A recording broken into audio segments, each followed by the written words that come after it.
So this is the course that we started last week, AI generated algorithm to silicon mapping. And we are still in the introduction.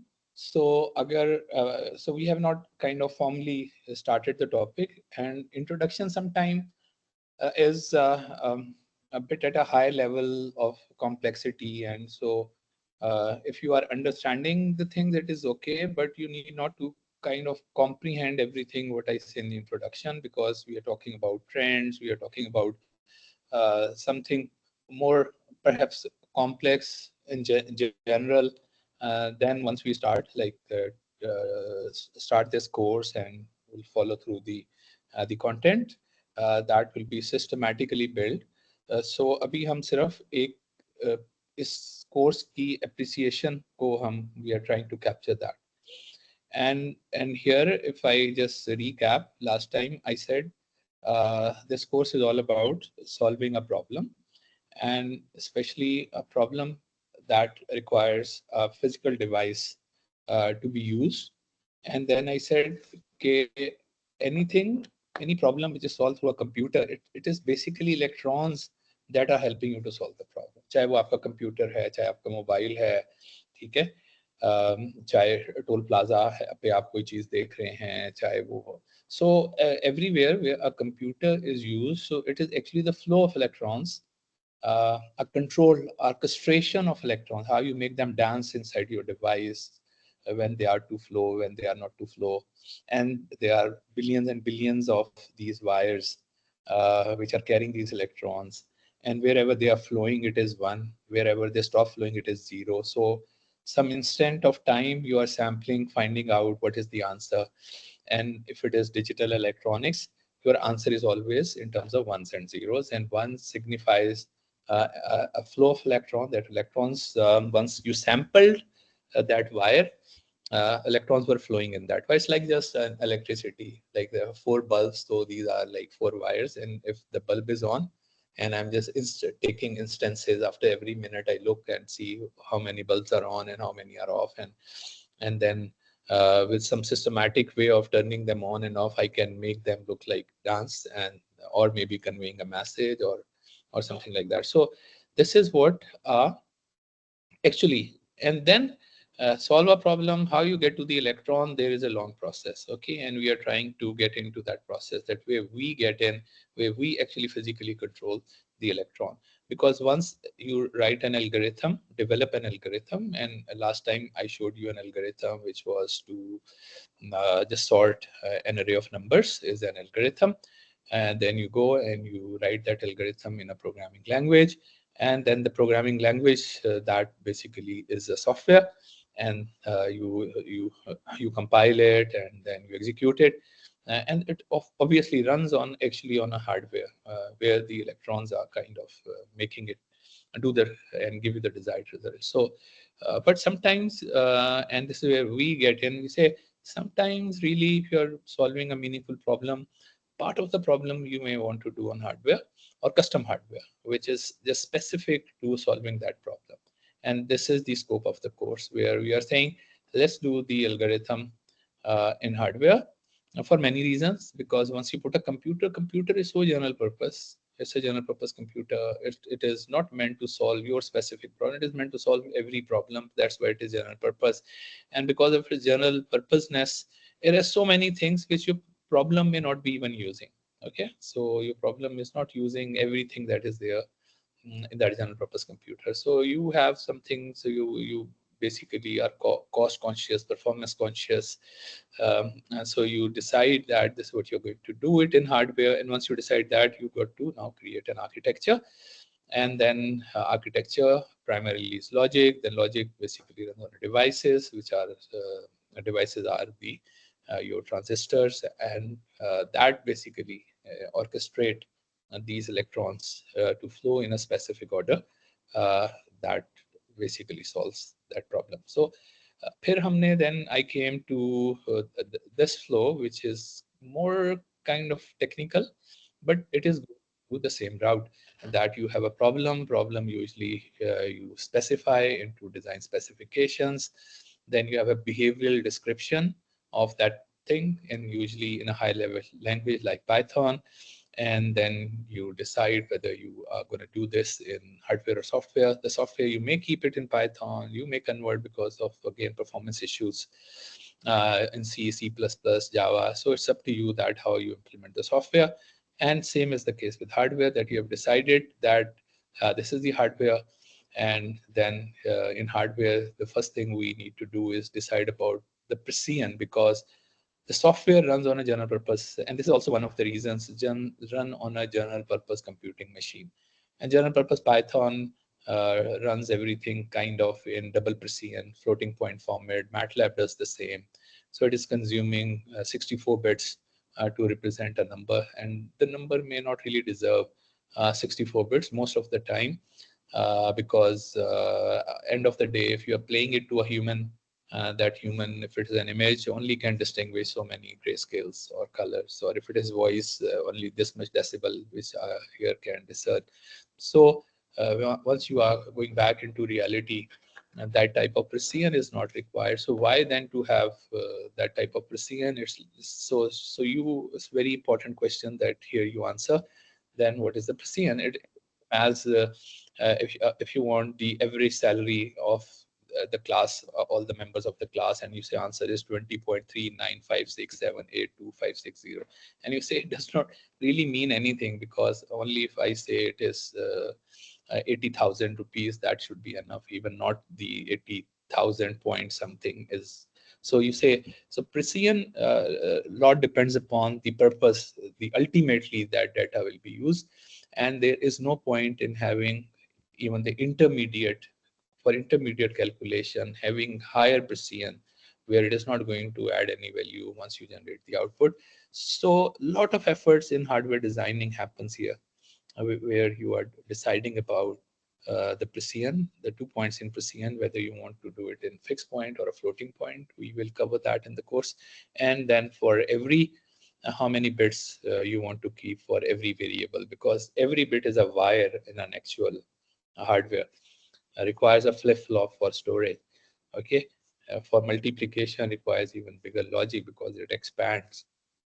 So a lot of decision making will happen here. Then you come down and you say, okay, I'm going to do an architecture design, I'm going to implement it in RTL. And somebody asks what is the role of high level synthesis languages, and we perhaps will cover it in the later part of the course, and why even big organization today are focusing more on RTL. So the answer will definitely come in part of the course. And then, so I this course is intended for varying audience. There are people who are more in computer science, and there are like most of the opportunities in this area are in functional verifications. So this is a very, very important area where you have to verify your architecture. And this is mostly software, object-oriented software, UVM, where you have a framework. And if you learn that framework, that is a very valuable valuable knowledge. And but that requires you to be a uh, good computer scientist, because all object oriented concepts. So this part is, it's not that the EE and CIC graduates cannot learn this, but all everybody would be interested in basically this area. But obviously you require methodologies, you require that how the software works, the architecture, algorithm. So these, I once I come to my next slides, I'll show that how I'm envisioning that different people fitting into different roles, but then everybody knowing everything as well, because then you become a good a resource, that you understand, you know, every aspect of this design flow. And then is kind of a backend design, where actually you are going to place the hardware that has been generated through this onto a chip, onto a technology. So once you synthesize your design, you generate gate level netlist. So there's another set of people who usually work in this area. You are doing placing, you're doing routing, you're doing timing, because this has to work on certain clock rate, a target clock at which that is the heartbeat of every digital design. synchronous digital design. So you usually are given a target that you want to run this at this heartbeat. So timing closure is a big aspect of digital system design. And finally, you lay out, and then you have tape out, and tape out, you get the chip back. And at all the time, you are doing system level verification as well, and some things running in software, something running in hardware. So you have to devise. So verification, system level verification has an important role in this, and especially the hardware software co-simulation, co-verification. All these are important areas that people are just learning and experimenting and innovating in these areas.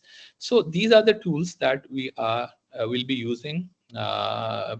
Primarily a lot of Gen AI tool to generate code, and then Colab to basically execute the software, the Python, the behavioral description part, or any Verilog simulator to do up till here, where you have the RTL, functional verification. There's an open source tool which anybody can just, it's a browser based. So if you have a simulator, a license, it is good. Otherwise, for the course, this EDA playground may be good enough for us to do our experimentations. And then in the second part of the module, where Dr. Bazaz and would come, then he will be using some of the tools we should discuss today in there. So algorithm to silicon mapping is about algorithms, mostly implemented in software. But once we talk about AI, machine learning, where the sizes are ever increasing, where the computational load is ever increasing, so there are all the reasons that they are to be implemented in hardware. So need to process more and more data. That's how the world is moving, more and more data and more complex algorithm for advanced AI machine learning techniques. So that requires us to learn this course. And also there are issues with data security, where you cannot just let everything to go onto a cloud where there are GPUs, and you renting GPUs to run your algorithm all the time, because it becomes so cumbersome, so expensive. Especially if you intend to have a startup, or even your project or your thesis, or the job that you are seeking. So perhaps you are in there. This is the domain there we are focusing, that we are not renting out GPU power resources to continuously run something that we have developed, because then we are continuously paying to the cloud service provider, and then you don't know when they put some restriction on you to use their resources, because usually they are not in country resources. So and then people have been talking a lot about edge computing, where you want things to happen on the edge instead of taking all the data. And usually the data is also very intensive. Like if it is high resolution videos, then high resolution videos, taking them to the cloud would require a lot of network resources, which you obviously don't like. So this is where you fit in this course. And then once you have decided that, okay, this is how you are leveraging the software part, obviously will run on CPUs. And then if you have a GPU machine also, then definitely something you run on GPUs. But if you need more accelerations, you can easily get machines having FPGAs. And then also a lot of interest is also developing your own ASIC, taping out an ASIC. And in Pakistan now, there's a lot of focus on semiconductor design. The government is funding a big project where they would like students to learn how you basically take a design and tape it out, get the chip back, and bring it up and see that you have learned how the whole process, the whole cycle. So we will also, and that is also one of the motivation of offering this course, because we are aligning with the government initiative and the government big PC1, which is now which has been approved by the government, where the government is funding a lot of money to students, and they in fact they'll be paying students to do their masters and do their projects and do their thesis. So every student will be paid in that program. So that is again a motivation for me to just restart, this effort of making students to focus in this area. I believe this is a very, very important area. So why would you ever map algorithms on hardware? The number one is to leverage parallelism, because a CPU has only usually one. If you may have multiple core, uh, but then multiple core level programming is different than you are extracting very low level parallelism, where you could do hundreds and thousands of multiplication addition in parallel. So exploiting that parallelism is important. And then the other one is you want to achieve high performance efficiency. So you got to opt all of them together. In a complex system, you will find FPGAs, ASICs, GPUs, CPUs, or some of them, or maybe just one of them. Okay, so it depends that what type of application you are targeting. Also, the issue of energy comes into play, the resource utilization.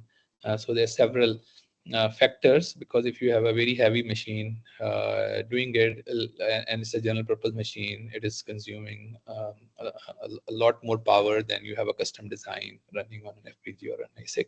So many considerations for mapping an algorithm into silicon. So here are the some of the examples of algorithm, and we shall be covering some of these, but for the intention of making yourself understand how to look at the algorithm from an architect perspective. If you are an architect and you are seeing algorithm, you always conceptualize algorithm in space, in laying out that how this algorithm will look once you will unroll it uh, into silicon. So that's the perspective. So sorting, we started learning sorting because sorting is something very simple to understand, and we will I'll give you today as an assignment as well to develop an architecture for a sorting algorithm. Then there's symmetric encryption, convolutional neural network, digital signature that requires you to take a hash, then do the public key encryption, where you take the hash and then you encrypt the hash with the private key and then open it up with the public key. Almost everything in linear algebra, whether you are computing inverse of big matrices, solving simultaneous system of equations. Machine learning may be unsupervised, supervised, support vector machine, k-means algorithms, or any kind of machine learning, signal processing, machine vision. There are many applications and in machine vision where you are building industrial system which could detect faults, or just a number plate recognition system, or so all these would require that. Digital communication is mostly done in hardware, like because of the amount of data, the throughput. Now we are in 100 gigabit per second interfaces. So how can some software even think of processing something which is coming at this rate? So like 100 of, or this 5G communication where you have gigabit worth of throughput that you got to process. And data mining is also an example where you have humongous amount of data where you have to mine frequent patterns. So scope is very big, and you may not be an expert in each area. And we really, that is also one of the objective of this course, is that though you are not an expert in every area, but you are an architect and you can design architecture. So you can take anybody's problem, and then you have a way to conceptualize, to think that what all can be done in parallel, and how should you exploit that parallelism for designing that application specific architecture for the design. So I should just ask, am I still there online?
Okay, I'm back now.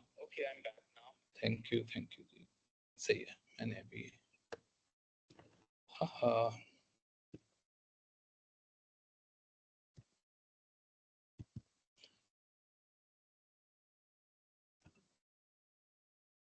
okay ji. So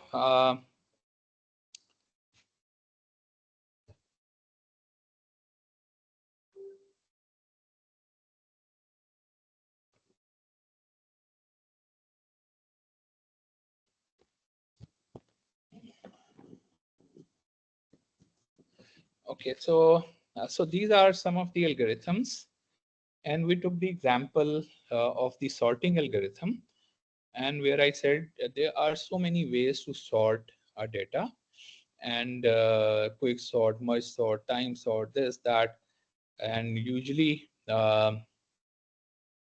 you got to find out an algorithm which has high affinity for, let me just, sorry, so which has high affinity for the hardware. So affinity is that how good the hardware can be designed. Sometimes the algorithm, though you improve them in software, but they are not a good candidate for the implementation in hardware. So this is the second thing that we need to learn, that you got to select an algorithm that has high affinity for hardware, and you want algorithm to be label that you can unroll the algorithm to make an effective hardware. And then I told you so many applications for just simple sorting algorithm. And I also told you about one of the application is median filtering, where you take nine numbers. So you have a window which is a 3 by 3 pixels window. So it makes total 9. So as you can see in this red color, there are 9 pixels. So you sort them to find out the middle value. And once you have the middle value, you move the window to the, you shift it to one place to the right, and then again you do the median filtering, and it will take out the salt and pepper noise and play the magic. But it is computationally a very intensive operation. And then we said you have decided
So I'm sorry, I was muted, and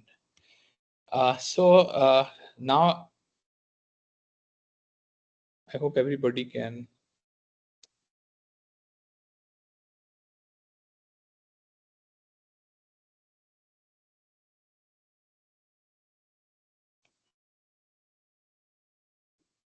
I hope the other group, whole group is muted, including. यार ये please anybody who is controlling it, let's make sure कि आपने सबको mute किया हुआ था. So okay. So now let me just stop it to discuss that. अभी हमने कुछ नहीं सीखा. So we have just a very brute force approach to design an algorithm, uh, to design an architecture for this algorithm. Okay. So here is.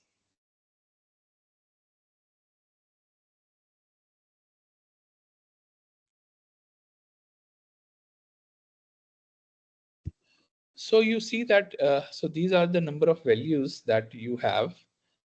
Sir screen kindly share कर दें, screen नहीं आ रही sir. अच्छा जी, मैं कर रहा हूँ.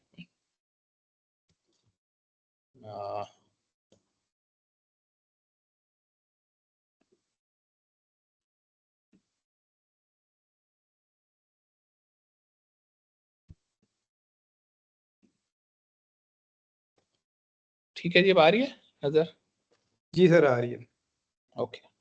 So now we have a very brute force approach for this algorithm. So what this algorithm does is that it creates a node. First element gets in here, second element gets in here, okay, and agar to and then so it's start filling it. Agar if an element is smaller than this, greater than this, it goes on to the right. Or once there is, and so you keep creating this tree, and once a child is smaller, bigger than the parent, तो swap करना है अपने numbers को. Okay. So here is the working of the algorithm again.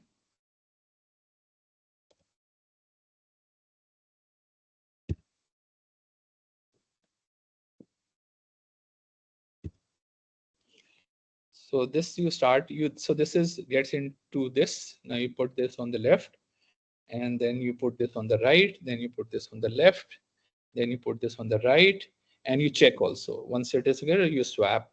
Okay, then again you swap, then again you put this on the left, and if it is smaller, you swap, and you put this on the right, and then again you put it on the left, and if it is bigger, you swap, and again if it is bigger than the parent, you swap.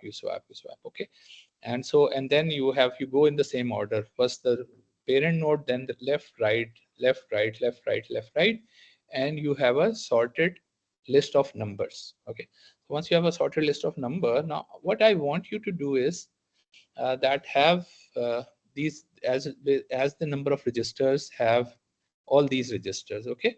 So remember, this is your root node, the first value, then this left node, then right node, then left node, then right node, or then right. So you are going like this, and now you somehow need to do what this algorithm is doing, the comparison between the numbers, the child node, and the once you create this node, and you see that how many things can you do in parallel.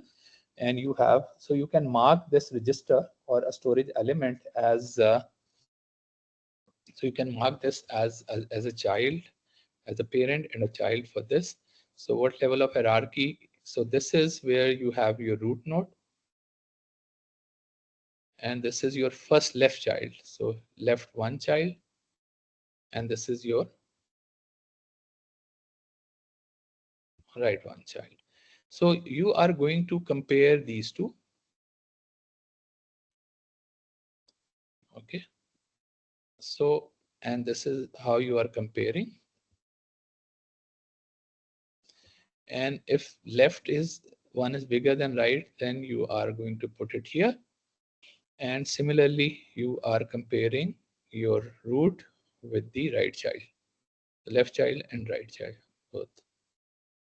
Okay, so anything which is this, you need to do this. So instead, now without worrying about that how you are going to sequence it, just at least put the all the comparators that you got to have in this architecture, how many worst case comparisons that you have to do. Okay, so and that's how this is parent to left 2 node, left one node, and left sorry, right one node. So you see that how many comparisons that you have to do in hardware for this to be compared, and then you will find out that in which sequence you should run it. But just laying out the entire of this algorithm from hardware resource perspective, I want you to do that how many hardware resources will be required, how many comparators will be required if you want to do this algorithm. The challenge would come that once you are comparing this, first it compares this side, and so challenge would come once you have like 6 here. So you are storing this in the left one, 5 stores here, 3 stores here, and then because they are smaller, it has not swapped them. So there is a sequence also running. There is this bigger and smaller, this will swap and this swap again. And but what we intend to do is, and that's the challenge, and I know many of you would able to do this, that everything should happen in a single cycle. Okay, it should just happen, and I say these numbers, and I get a sorted list here. So I want as many comparators as you have to put in here. Okay, in the hardware part, but all these numbers, a list of 9 numbers. So I'm doing these median filtering. I have designed this hardware that in one clock cycle, I find out the median, which is the central value. So I want to do this. And for 9 values, so there will be another register here. So design this architecture with this in mind, that you get these numbers, and in the next clock cycle, you have a sorted list out, thinking about what is happening in these algorithms and thinking in parallel. For example, why I'm saying in parallel, that these comparisons, and you may able to make a tree of comparisons, because it's a tree that, so this comparison is happening, this comparison is happening. So actually, if so this comparison is happening, and this comparison. So for example, all these two comparisons are happening, and you may want to do them in parallel as well. So similarly, all these comparisons are happening. So you need to find out how many actually comparisons are happening to take this position, how many comparisons are happening to take this position, how many comparisons are happening to take this position, how many comparisons are happening to take this. So for every position, there are a lot of comparisons that are happening, and you're saying, oh, I want to have, and then you decide that this is more complex architecture than perhaps the one which we saw earlier. So because it has so many comparisons, for example, this, because this is going to have the maximum of everything, so you are doing whole number of comparisons. And then so think about that, and then we will come up with what if I don't want to do them in a single cycle. I may have more cycles, and as you see, you can just count on the number of iterations that would require this algorithm to work and give the answer. And then second is what all can happen in parallel. That is another thing, because once you have all these values, so we are still in the introduction. I'm just telling you that this is designing an architecture has so many different options, and we need to find out that what is the best way to do that. And we are, without learning anything, we are just doing a brute force to get to the heap sort algorithm. Same as the insertion sort, and here you also can make an architecture where recursively it is checking and it's just placing your value wherever it fits in. And this is the insertion sort algorithm, which we covered last time. And then the shell sort is even more complex. So you need to decide, which is not an easy decision, that which one is the best sorting algorithm for hardware implementation, which is, again, it's not an easy question to be answered. It may be an easy question to be answered in software because people have done all the complexity analysis, the worst case, best case, and how much intermediate memory is required to once you are creating a tree. So it requires some memory to make that tree or linked list, or so that's how the people would gauge an algorithm in software. Then how are you gauging the algorithm in hardware?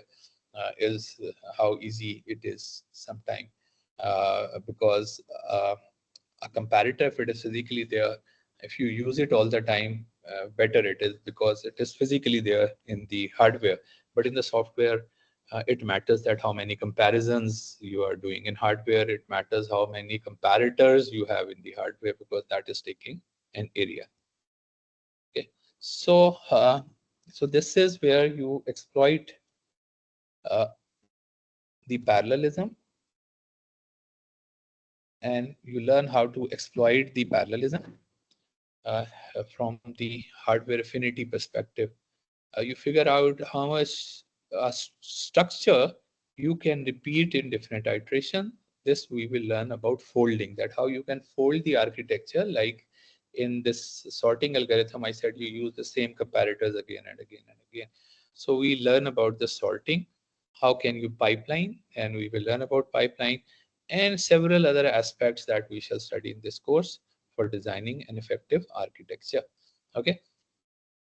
And then we covered that every big vendor is coming up with a product because they understand that the current trend of having more and more and more complex algorithm, a software only solution will not work.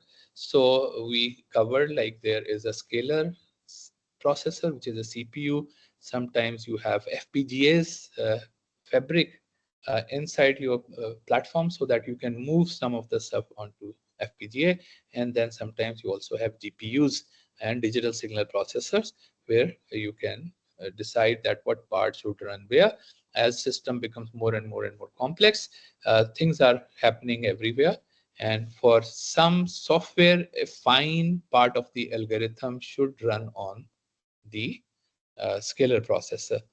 The GPU affine algorithm should run on the GPUs or DSP, and the hardware affinity, where the hardware affinity is there, it must run on on these. So you will find out 80-20 rule. It is 80% of the 80% of the time the things are happening which can be easily done on 20% of the hardware, which is happening, taking all the computational cost of your algorithm, especially if you're doing machine learning.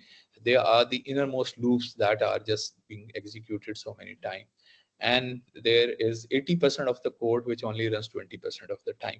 So if it can be partitioned in a manner that you push it on the scalar processor, and the 20% of the part which is taking 80% of the compute, you bring it on the adaptive platform. So that's the basically name rule of the game. And then we saw several of these vendors providing you with platforms where you can do this hardware software mapping. They come up with a FPGA fabric on chip, as a system on chip solution with an FPGA on it. So part of it is in software, part of it is in FPGA.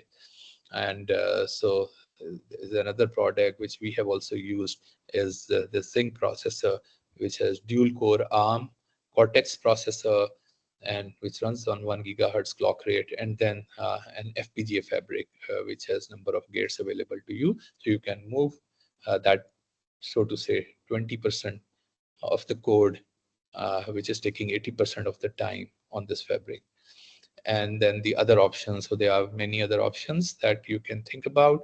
And then you have this Versal FPGA, which has a dual core ARM processor on it. Then it has an adaptable engine. Then it has an AI engine as well, floating point multipliers as well, and many interfaces, high bandwidth memory as well. So the people are coming up with platforms, knowing the complexity of any meaningful thing that you are doing nowadays. So scalar processor, adaptive processor, intelligent processor, and how you as a software, as a system designer decide what part should go where is important, and how there is going to be a handshake between these is also important. And for sure, such a platform would outperform anything which is there, which is specifically only running on one type of machine. So we covered it there as well, and a few examples like this device, Xiling device, doing the sensor fusion of all these sensors in a modern day car, where there are radars, there are ultrasound sensor, lidars, and many cameras in a car, and fusing all these just give you a very amazing. I saw Tesla. I was in London, so one of my students and colleague, he has this Tesla which has a screen which is showing what is happening on the road, the people coming on a bike and a motorbike, and it has a graphical display which is showing the context, your surrounding, graphically on the screen. Traffic lights, people crossing the road, like an amazing thing. Not a video, but through sensor fusion, it was just creating the whole digital twin of your situation by integrating, fusing all the radars in and around the car uh, to give you a very true picture of your surrounding and the road. So this is how the things are happening. So are these CNN models, and which we shall be covering in the algorithm part, that how they are becoming bigger and bigger, more and more operations, more and more operations, and requiring, if you need more accuracy, for every class of algorithm, you go for a model which has where you have to perform more and more operation, whether it is BGG or ResNet or Inception, or So this is the truth. And from my perspective, the takeaways are, you are learning an exciting area. You can easily get topics for your final year projects, your MS, your PhD thesis. You can make publications. But the important is that you make startups, you make actually real life products. But this is for the students' perspective. I showed you some of the PhD work of few of my students, where we develop algorithm. Like this is the swarm intelligence. I told you that how you have many swarms, and they are just doing some local computation, and they have a global perspective, and every swarm start moving towards a global best. And finally, the convergence is that every swarm, it has the same best, as their local best is same as the global best. So every swarm is just piece of software which is keeping two variables, a local best and a global best. Everyone has to start with, everyone has a local best where it is traversing, and then slightly moving towards where it finds its best, and partly where it has the knowledge of the global best. So that one is that it does not stuck into a local maxima or minima, but at the same time they are traversing the entire search space as well. And the many examples I showed you, this is their publication and the thesis, where they could throw many of these swarms and all will move to localize the number plate. Okay, and we decided to, because there are many swarms, they have to share their their local best to find out the global best, and everybody has to have a copy of the global best. So we decided to make a system on chip, a network on chip architecture, where everything is connected through a set of routers, and which would route the information to every other element in the design. So interesting work that he did. Then I talked to you about the 8-bit systolic processor that we designed. What part that we did was a lot of innovation in this, making it systolic. So architecture design, we talked about art of designing structures.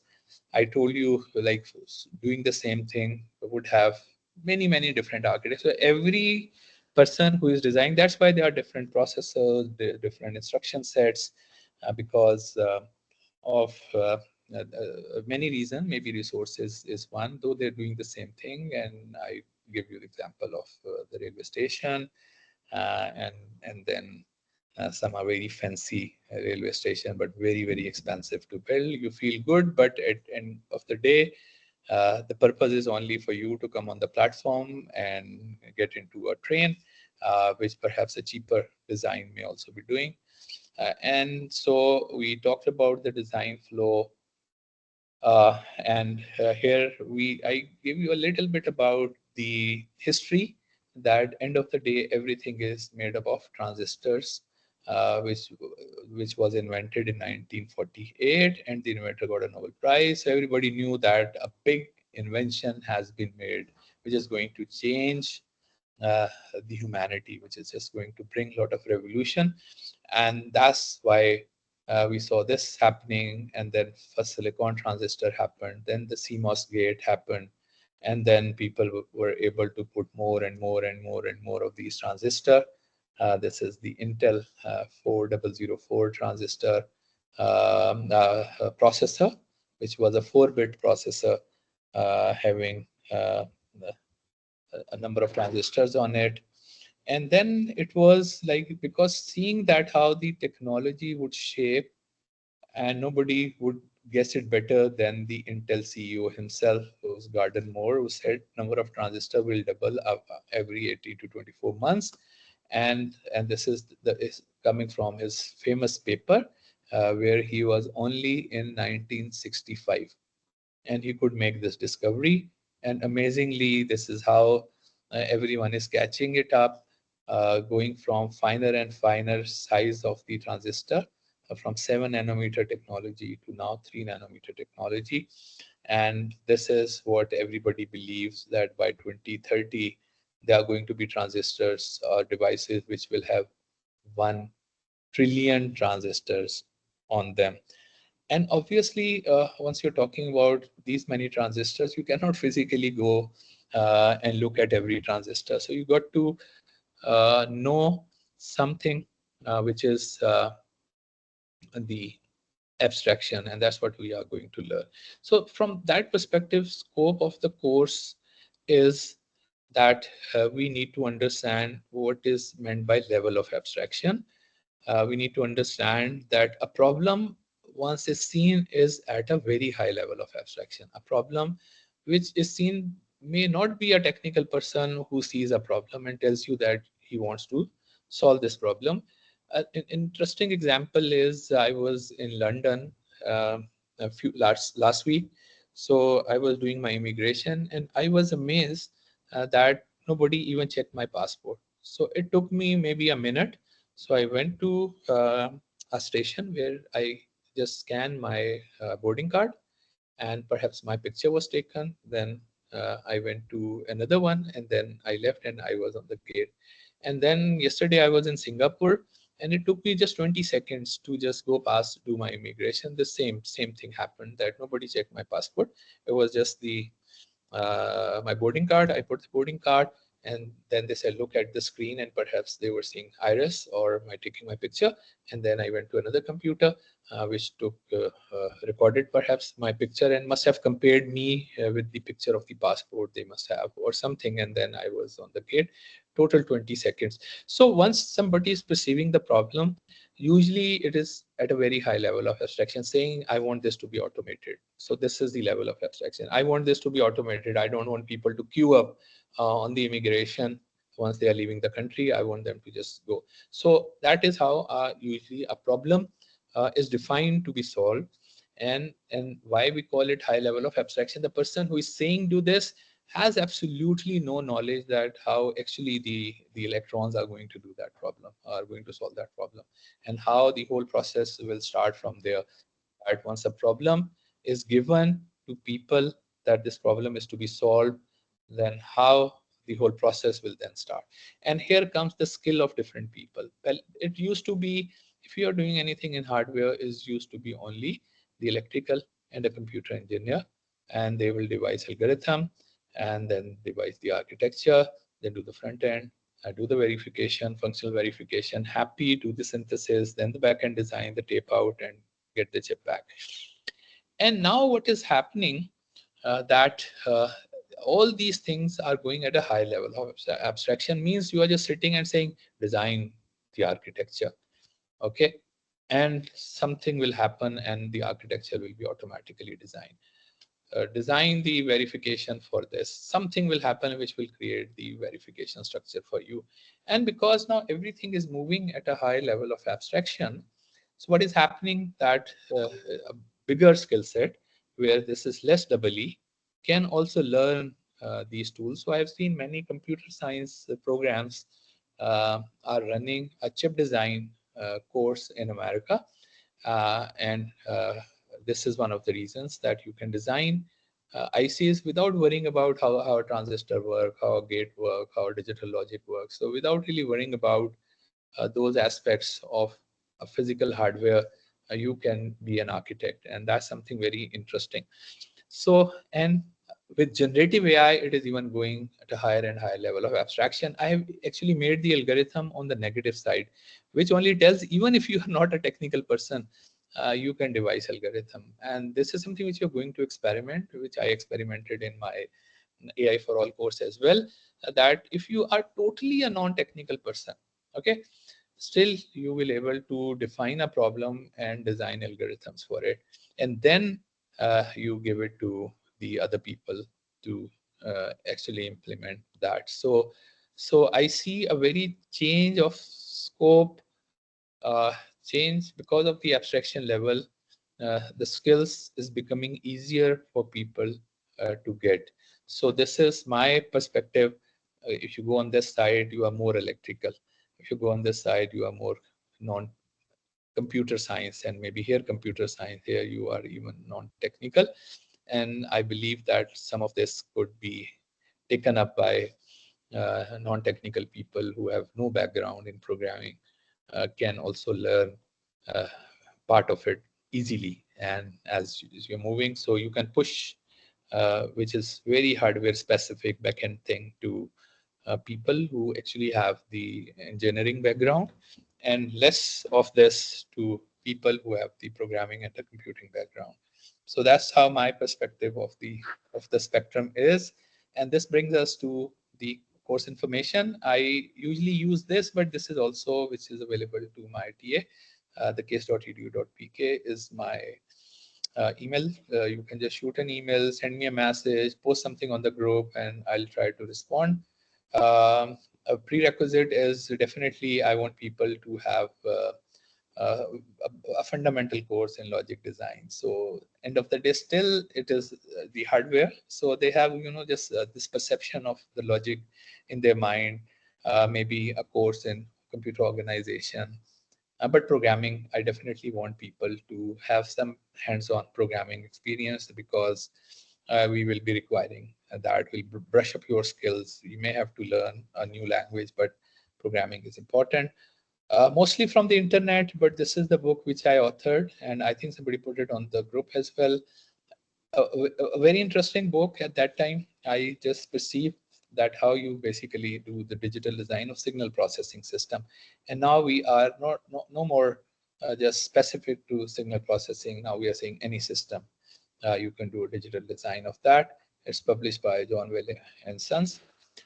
This is how I am planning to do the grading. So there are people who are just taking this course. I still want them to do the assignments, okay, just so that they get a certificate of participation. And if you go and do the project as well and sit in the exams, we will give you a transcript. Whether you are a case student or you are not a case student, you can take these credit hours to any other programs of your choice. Usually people accept credit hours coming from other universities, and we will see that how that will happen, but we will give you a transcript that shows that you have actually taken a course. We have a provision of registering continuing education students, and you can even bring that to us as well at some point, that I have taken this course and this is my grade, and you want us to transfer you into a regular program. But this is how the grading would happen. A project, but mostly you learn from the assignments, as I've given you an assignment today that you need to do the heap sort, doing the architecture.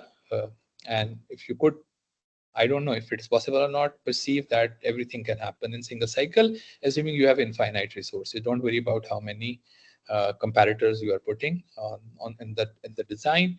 I have a fairly good idea that how it will happen, but you also go through this and see that if you can do it in single cycle, and that heap structure may just go away. It just becomes a simple comparisons, but you do it yourself. And then is the midterm exam. Usually my all exams are open book, open notes, open internet. So I would not be testing your memory or anything. You can bring anything, you can take help from the internet, you can generate anything. So exams, and that's why you could do it from anywhere mostly. So it is open book, open notes, open internet. Uh, we shall be solving a problem, and same is the case with the final exam. It will again be open book, open notes, and open internet, and you can just use any fair mean to solve. Except copying somebody's exam, you can just do almost anything you want to solve the exam. So the course project, I would like you to make groups and have solve a real life problem. Design algorithm, and design mean I would like you to generate the algorithm. Usually it is very good in generating Python code. So mostly you will have little problem here and the implementation and then the architecture design. So this you should able to do it easily. I am sure that everyone should able to do this. Here is the RTL coding. Though we will generate RTL code, we will see that how we can go about doing it. But as generative tools are not very good in RTL code generation, so you may need to do some fixing of this, though it will generate, but we got to fix it. And again, generative AI tool can design a verification UVM framework. But so mostly if you make, because projects will be in group, I expect you to have one person who is good, can help you in the RTL coding, another person who can help you in the verification. You may not really want to get into the this aspect of the design. Course is mostly objective is that you should able to come up with an architecture, and you can strategize that how you are going to solve a problem and creating an architecture, and then planning to do the code generation for RTL verification.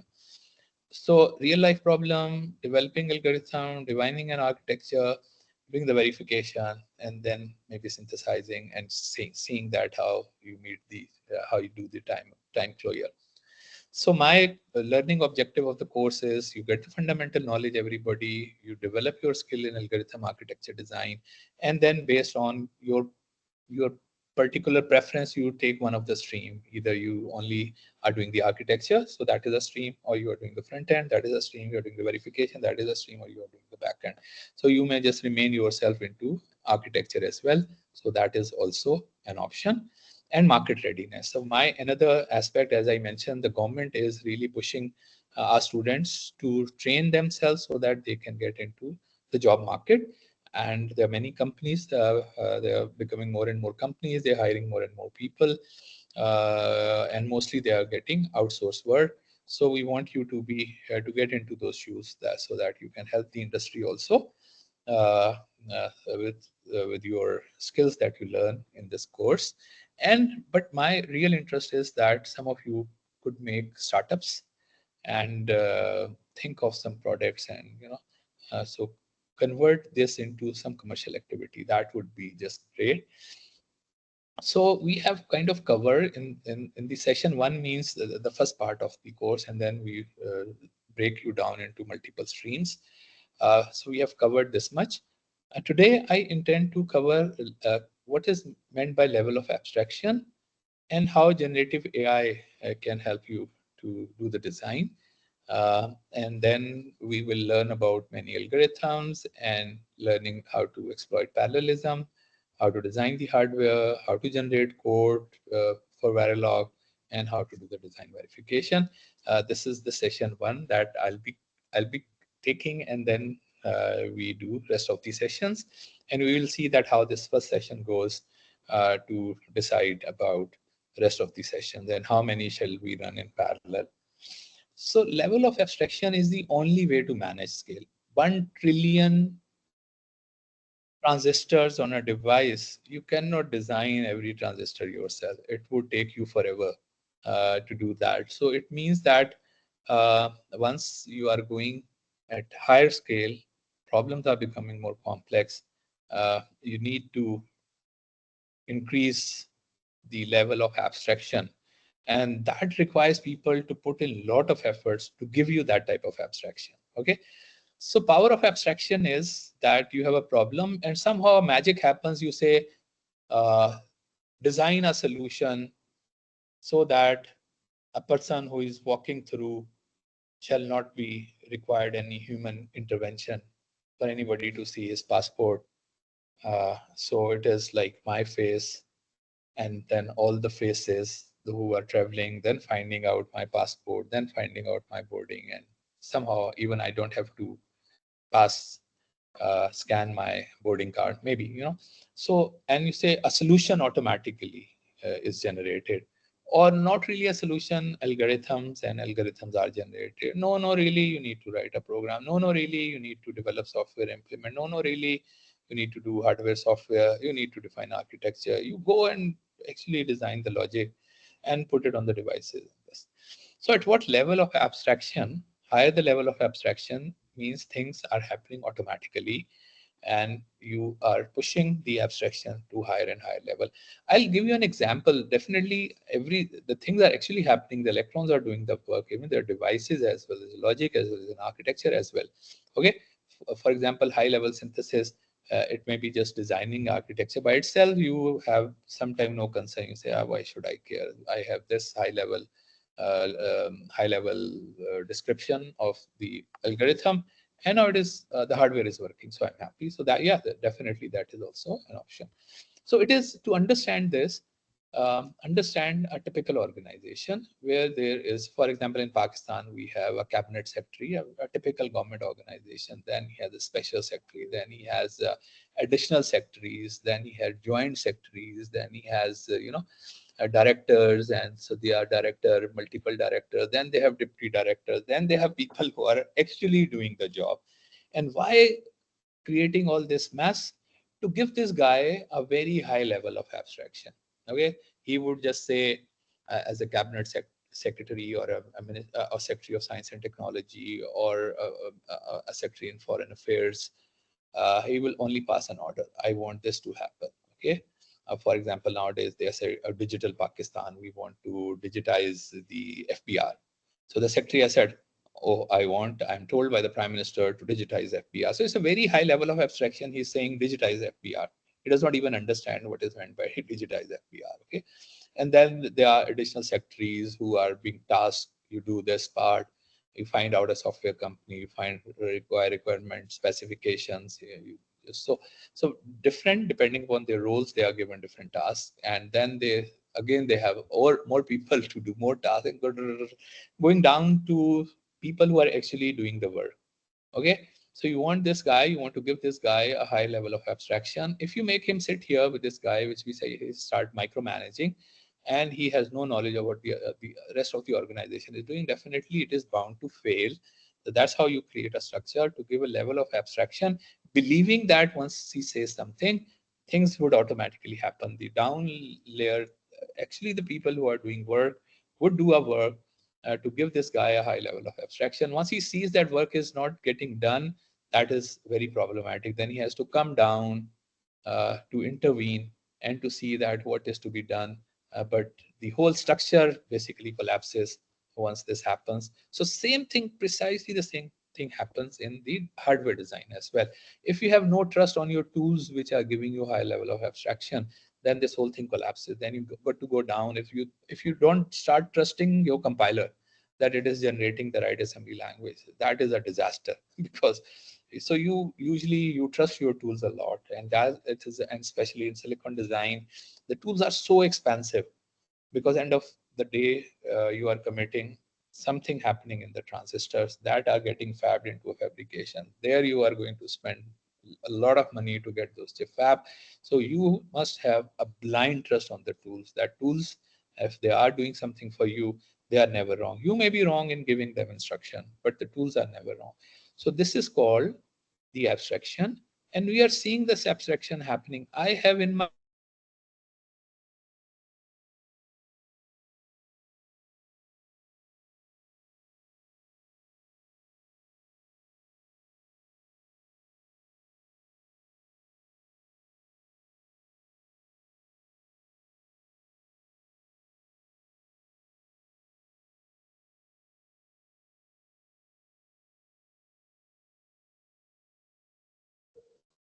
okay, I'm back again. Okay, so I'm back again, hopefully. So people used to program in assembly language. Then came the C. So I programmed many things in C, C++ as well, because and then you compile, and the compilation would compile and convert your code, but it would never give you a code that you can handcraft assembly. But once you are handcrafting something in assembly language, you can do a very little functionality. Okay, and there come again the 80-20% rule. Many companies would let you to program in assembly language because it is only 20% of the code which runs 80% of the time, and they want that to be optimal, because every dollar they save and they're producing millions of components, they would let you invest yourself in just coding something which you can code in C in half a day, spending months in tweaking and optimizing that in assembly language. And then is your higher level. Even you say Python is even it's a script that runs, and sometimes you say, oh, Python is okay, and but I'll convert it into C, maybe some of the functionality, some in the assembly. But ultimately, if you don't even trust your assembler, which is converting into a machine code, that is also a disaster. That, oh, I'm not trusting my tool. So your trust in the tools is becoming higher and higher as you are moving towards higher level of abstraction. As you are moving towards higher and higher level of abstraction. So this is the level of abstraction. You have the machine code, assembler is converting your assembly language, and you have 100% trust on the assembler. And then your C program, which is converting your C level to assembly, and then an assembler which is converting it. But actually something has to happen, and this is which is orchestrating the electrons to do what you want to do. The zeros and ones in your program that gets converted zeros and ones, which are controlling the transistors. So ultimately, this is where the work is happening. This is what is making the machine to do the desired work. But you cannot just go and do the instruction at this level of abstraction. So the lowest level of abstraction, you cannot do that. If you do this, you can only accomplish very little. Okay, 1 trillion transistor device, you say I'm going to design at a transistor level. You can hardly design few thousand gates ASIC where you are doing the transistor level, then laying out, connecting those transistors together. So you got to move up and up. Then comes the object-oriented programming, then the modeling languages, then the no-code platform. No-code platform, if you know, you don't need to code anything. They are the platform. You just draw a process, and it will automatically just create an executable that you can run. So the entire industry wants to accomplish more by giving you higher and higher and higher level of abstraction. And that is my work. And just to show you that how fun it used to be, and you can find this paper or I will upload it. I did this for Cisco system first. So I was hired by Cisco to look into their V.90 modem. And there used to be something like Viterbi algorithm, which is not get into the complexity, but that would take like 80% of the time. On their, they have this card which has multiple digital signal processors, and it was making many users. So it's a modem bank, and many users could basically dial into the modem bank to get an internet access, and every DSP would serve, let's say, 25 customer. So by optimizing, redoing the algorithm, I could honestly increase those number of consumers to double. So means that if they have to put 40 chips, they could only have to put 20 to make a modem bank, and that was such a humongous jump. but I had to code it in assembly. I have to, so you may not able to see this, but coding in assembly means that you need to know on which register, what value will be returned. I have to schedule that, how I'm going to utilize all these registers, and something look very ugly like this programming language, that you are loading something.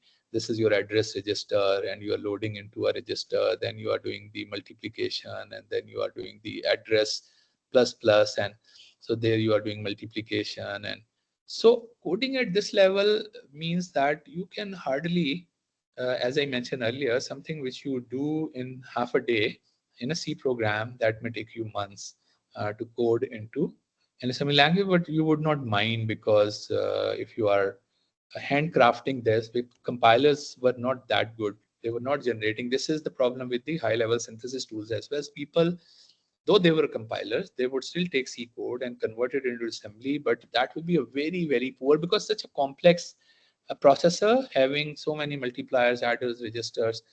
So it was not doing the justice. So people would hand code this. And I was also hired by Scientific Atlanta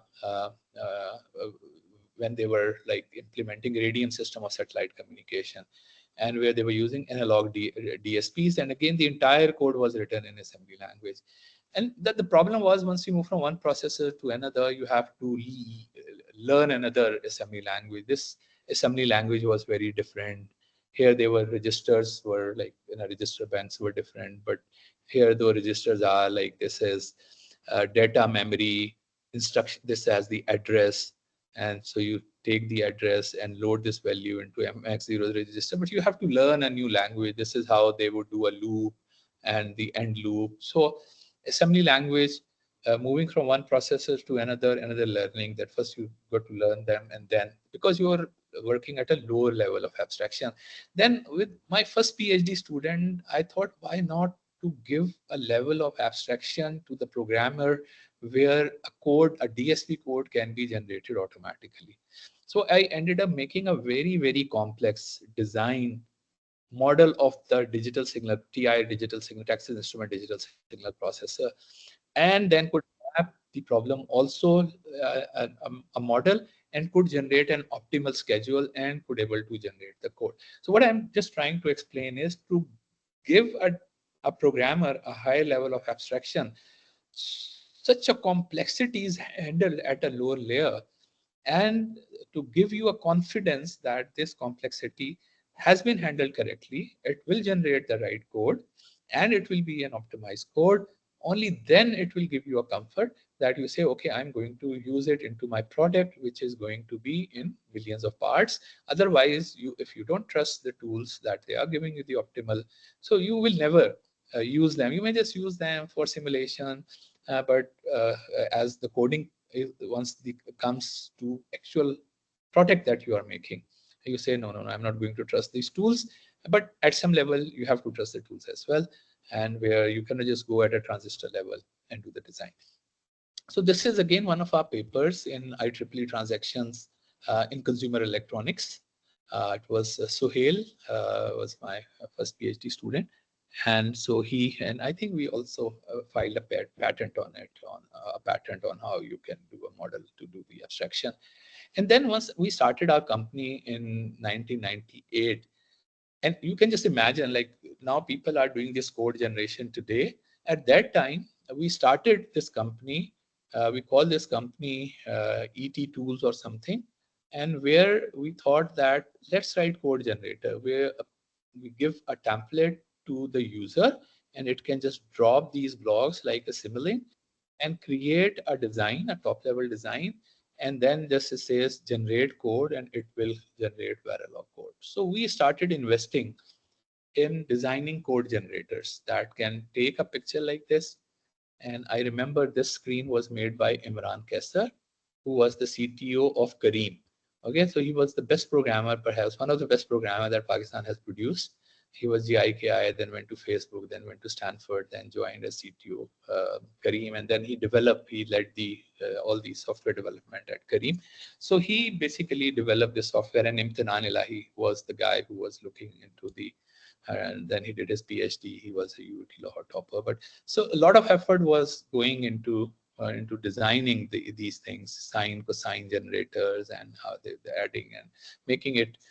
Uh, though we left this because thinking that it is such a complex work and selling it is very difficult, that making people believe that whatever it is generating is worth investing your silicon was at that time was making library bigger and bigger was a challenge. But we did something, and then we decided why not to just do it for our own self, our own designs, so that we can just generate our hardware design easily. But this is where we were giving a high level of evidence. So engineers, this desire has always been there to keep improving the level of abstraction, going at a higher and higher and higher level of abstraction. That is the only way you can utilize a technology which enables you to put a trillion transistor on a silicon. It is only possible if you start trusting your tools, people start investing in the tools, and you can design things at a high level of abstraction. And this is where this course also comes, that, and I see a trend now. It's not just so now what we are trying to do here is like we are pacing up with the very best what is happening in the industry, the very best. So you are at the forefront, of what people are thinking and doing, and this is amazing. Okay, so it's the AI assisted chip designing, so to say, and obviously there is a question: will AI assist or replace hardware engineers? If this happens, and this for sure this is going to happen. I have no question in my mind that I'm not saying it will replace, but it is going to assist you in a big way. Why? Why I have this belief? Look at the amount of investment in these tools, Chat GPT-4, Llama, and other tools. And this is a petaflops, and which is 10 raised to the power 15 floating point operations to train these tools. For example, Llama 3.1, 405 billion parameter model. Uh, training computation was 38 billion petaflops. 38 billion petaflops. Gemini has 50 billion petaflops. ChatGPT 4 has 21 billion petaflops. How much energy they have taken, how much cost has incurred is humongous. So that's why, and so usually now what is happening that though people have these tools which they have specialized, fine-tuned it, to design hardware, but they are not making it public. Many of them are not making it public. For example, this is AI's most popular chip maker. NVIDIA is trying to use AI to design chips faster, and this is very recent. So they are. So this is where you can click and get onto this article.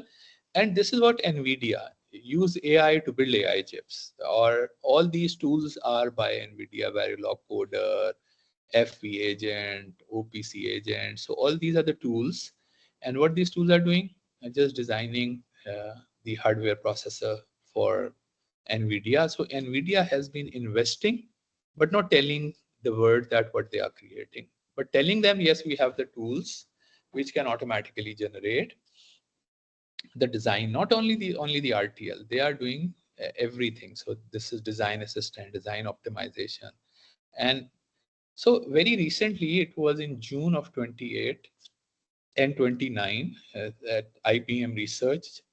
They have a conference, which was first IEEE International Workshop on LLM aided design. Okay, so first workshop on LLM aided design, and these are the contributions in that conference. Most of the papers were in RTL generation. Then there were EDA chatbot, EDA copilot, high-level synthesis generation, test-based generation, hardware security, defect analysis, circuit generation, full design generation, cell optimization, accelerator code generation, circuit synthesis. So every aspect of hardware design was presented. And then comes, and this is also very interesting, that now people are moving towards agent based approach to do the code generation. And with agent based approach, which is agentic, they have gone to uh,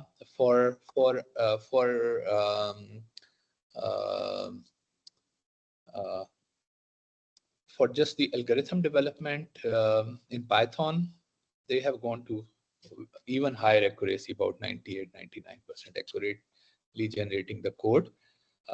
With agentic approach, uh, they claim that using ChatGPT 4, they can generate 94.2% correct code. And with the agentic approach, performance with Llama is this much. So now, and this is what is agentic approaches. So agentic approach, non-agentic approaches, you give a prompt to the LLM and it will generate an answer. Maybe generate this, generate this. This is the approach where there is an agent and you ask it at a high level of abstraction, generate this for me. It will do a planning that this is how it is going to generate what you have asked it to generate. It may plan it to break it down into multiple steps, and then it has a memory as well. So it knows that how it is giving, how it has broken down what you have asked it, and then how it is basically generating an answer. This is a single agent. And now what they are doing is a multiple agent, that agents can talk to each other. So you split the same problem to different agents, and agents are first doing everything, planning, memory, and tools, and then they are interacting with each other to generate the code. So these are the kind of tools which definitely are going to be coming in open source as well to help us to generate the code. So this is the problem of abstraction. And so the power of abstraction, that with this generative AI, where people believe that they can generate many aspects of the hardware design, and we are definitely going to try doing this automatically through these Gen AI tools and through using agentic approach. And I we may not have access to the agents, but we may have access to the logic that goes uh, behind the agent, so that we learn the logic and maybe manually do the planning, manually break it down into multiple parts, maybe manually just pass one query that we pass to another query, get the results, keep moving them around, so that we design our hardware having the agentic perspective in mind. So level of abstraction, now we understand at a higher level only needs to know about the interface to the lower level, not how the lower level is implemented. Like the federal secretary only tells his additional secretaries to do this, and that's the interface.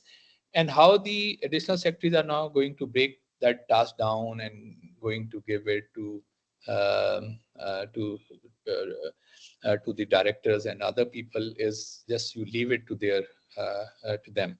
So the same is kind of an approach where you only know that there's going to be a controller, there is an ALU, there is this, there is that, and this is what you want to create. And you go high level, a programmer does not really need to know what instruction set architecture is and how a computer execute instructions, for example. So it's at a high level of abstraction, you are generating code. Definitely. So why? Because it makes you do a lot more than what you're capable of doing. As I mentioned earlier, once I used to program in assembly language, something which I can do in half day because the compilers were not that good. So companies would invest in people to do the coding in assembly language. And so you are no need to worry about decisions made in the underlying levels, programming in Java, C versus assembly versus binary. So we understand this. So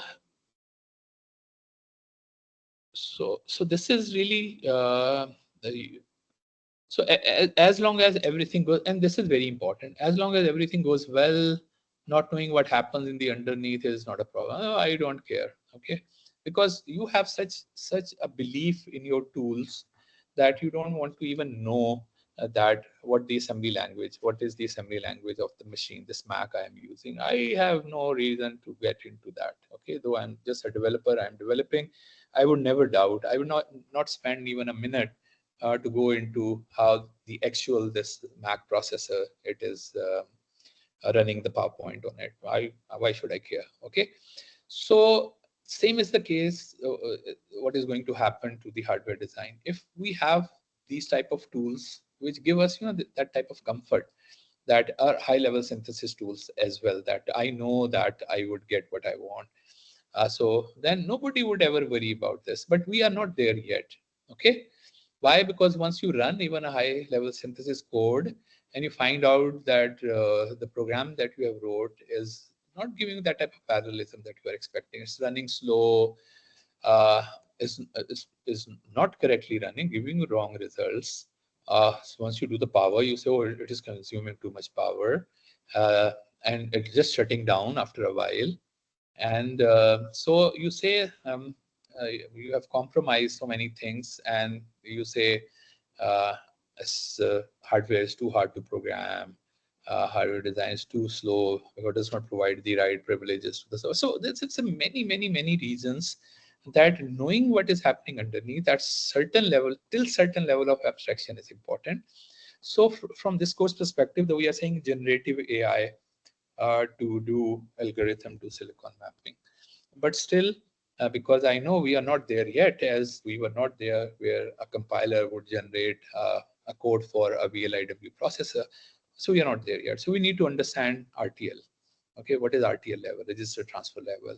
Why to design at RTL level and then do the planning of code generation? So I'm not just blindly saying design, sort these numbers in Verilog. Okay, and it may do that, but once I run, it gives me a clock which is like only I can synthesize it at 100 megahertz, for example. I say, oh no, I don't want this, because I have not thought about these things. So what my intention is that we design it to a level where, and then we plan it to generate code in small chunks, and only we need to know the interfaces, and then we put them together and we see that, oh yes, we can do a very effective design. Still we are generating all the code by code generators, and all we are worrying about to know how to check the correctness of the code and how to make them work together.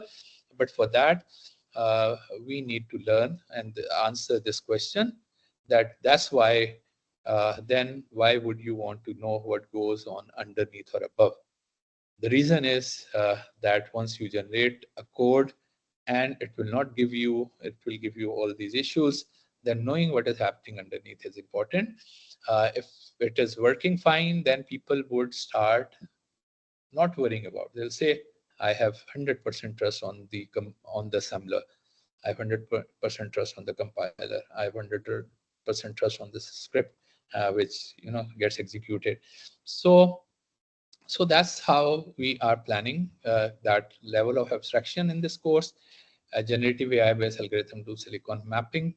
Course focuses mapping computationally and data-intensive application in silicon, learning the transformations and tricks that results in optimal mapping in competing design space. So what is the design space area? Power dissipation, performance, and we'll come to this why these are the design space, and testability. And VLSI, amazing. What today you see, Chat GPT and all these are only possible because of NVIDIA giving the engineers the compute and the parallelism and the scalability that you can run billions of petabytes of operations on these devices. And rapid advancements in AI and generative AI has led to new dimensions in core subject of VLSI. That is what we are going to catch up in this course.